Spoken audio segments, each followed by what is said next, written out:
আমি আপনাদেরকে শয়তানের একটা চালাকির কথা বলছি, শুনুন। মনে করুন আপনার অফিসে যেতে দেরি হয়েছে এবং দেরি করার জন্য আপনার বস রাগ হয়ে আছে। অফিসে আরও অনেক মানুষ আছে। আপনি এরকম সময় কি করেন? আপনি সকলের নজর এড়িয়ে নিজের টেবিলে গিয়ে বসেন। আপনি তখন বসের সাথে দেখা করতে চান না। অথবা মনে করুন একটা বাজে রিপোর্ট কার্ড নিয়ে আপনি বাড়ি ফিরলেন। যখন আপনি ক্লাস 6 বা 7-এ খারাপ রিপোর্ট কার্ড নিয়ে আসেন, তখন আপনি চুপিসারে ঘরে ঢুকবেন। কোনো আসসালামু আলাইকুম নেই, কোনো কিছু নেই। চুপিসারে ঢুকে আপনি ঘুমের ভান করে পড়ে রইলেন। মা যদি জিজ্ঞেস করে আজকে স্কুলে কি হলো, আপনি তখন বলবেন তেমন কিছু না। আপনি যখন কাউকে হতাশ করেন তখন তার থেকে দূরে দূরে থাকেন, এটাই স্বাভাবিক। এই ক্ষেত্রে যখন আমরা অশ্লীল কাজ করি, নিজেদের উপর জুলুম করি, তখন আমরা কাকে হতাশ করি? আল্লাহ আযজা ওয়া জাল্লাকে। আপনি আল্লাহকে অসন্তুষ্ট করেন, শয়তান তখন এর সুযোগ নেয়। আপনার কাছে এসে সে বলে, তুমি এখন আবার সালাহ পড়তে যাবে? ভণ্ড, তুমি এসব অশ্লীল কাজ করে এসেছো, এখন আবার একটা ক্লাস করতে যাবে? এখন তুমি ইবাদত করতে যাবে? তুমি তো দুমুখ মানুষ। তখন সে বলে, হ্যাঁ আমি তো দুমুখ মানুষ, আমার সালাহ পড়া উচিত হবে না। শয়তান আপনার গুনাহের সুযোগ নিয়ে আল্লাহর কাছ থেকে আপনাকে আরও দূরে সরিয়ে রাখে। আপনি তখন আল্লাহর সামনে দাঁড়াতে বিব্রত বোধ করেন।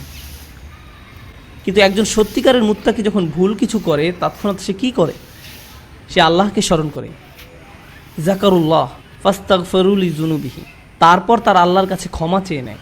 এখানে জুনুব শব্দটা দিয়ে পাপ বোঝানো হচ্ছে, যা এসেছে জানাব থেকে। জানাব দিয়ে মূলত বোঝানো হয় এমন একটা পাপ যার কারণে আপনি অসম্মানিত বোধ করেন, এমন কোনো কাজ যার কারণে আপনি লজ্জিত, বিব্রত। আর তারা আল্লাহর কাছে ক্ষমা প্রার্থনা করে তাদের কৃত লজ্জাজনক কাজ থেকে। ওয়া ইয়াগফিরুয যুনুবা ইল্লাল্লাহ, আল্লাহ ছাড়া আর কে গুনাহ ক্ষমা করতে পারেন? আপনি আর কার কাছে যাবেন? কোথায় যাবেন? আল্লাহ ছাড়া আর কে জানে আপনি আর আমি কি কি ভুল করেছি? আমাদের গুনাহের খাতায় বহু জিনিস আছে যা আল্লাহ প্রকাশ করেনি, শুধু আল্লাহই সেসব জানেন। সেসবের জন্য আল্লাহর কাছে আমাদের ক্ষমা চাইতে হবে। জান্নাতে যারা যাবে তাদের বর্ণনায় যেসব বৈশিষ্ট্য এসেছে তার মাঝে এটাই প্রধান বৈশিষ্ট্য। উলাইকা লাহুম জান্নাতুন তাজরি মিন তাহতিহাল আনহারু খালিদিনা ফিহা, তাদের জন্য প্রতিদান হলো তাদের পালনকর্তার পক্ষ থেকে ক্ষমা এবং জান্নাত, যা তলদেশে প্রবাহিত হচ্ছে প্রস্রবণ। এখানে যে শেষ কথাটি আপনাদের আমি বলবো, আমার ফ্যামিলির সাথে একবার শপিং মলে গিয়েছিলাম। সেখানে এক মা তার ছেলেকে ভীষণ বকা দিচ্ছিলেন, আর ছেলেটা চিৎকার করে কাঁদছিল। মা ছেলেকে কষে একটা চড়ও বসিয়ে দিল। কিন্তু আপনি জানেন বাচ্চাটা তারপরও কার কাছে গেল? এরপরও বাচ্চাটা মাকেই ধরে রইল, তার মাকে ছাড়ছে না। চারপাশে সব কিম্ভূত কিমাকার বিশাল বিশাল অচেনা মানুষ, সে তাদের কাছে যেতে চায় না। যদিও তার মা তার উপর রাগ হয়েছে, হতাশ হয়েছে, তাকে বকা দিচ্ছে, কিন্তু তার আশ্রয় সুরক্ষা সে কার কাছে পাবে? তার মায়ের কাছেই। এই দৃশ্য আমাকে ভাবিয়েছে, সুবহানাল্লাহ।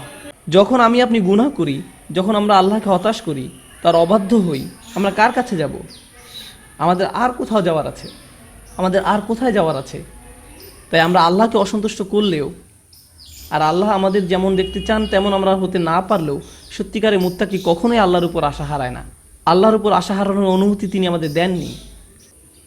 লা তাকনাতু মির রাহমাতিল্লাহ, সত্যিকারের মুত্তাকি কখনোই আল্লাহর উপর আশা হারায় না। আল্লাহর উপর আশা হারানোর অনুমতি তিনি আমাদের দেননি। এই আচরণ আমাদেরকে রপ্ত করতে হবে।